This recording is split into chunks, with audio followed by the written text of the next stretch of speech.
अक्कलकोटच्या भूमीवर अवतरला दत्ताचा अवतार, करुणामूर्ती स्वामी समर्थ माझ्या जीवनाचा आधार। तुझ्या नामान शांती मिळे दुःख सारे हरपती, तुझ्या कृपेच्या सावलीत भक्तांचे भाग्य उजळती। स्वामी समर्थ माझा।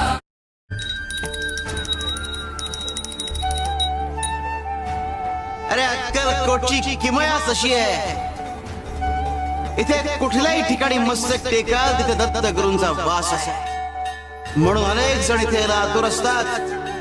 अरे आमची इच्छा असते प्रत्येकाने इथे यावं, पण ज्याच्या त्याच्या प्रारब्धानुसार आणि कर्मानुसार ज्याचं त्याचं येणं होतं।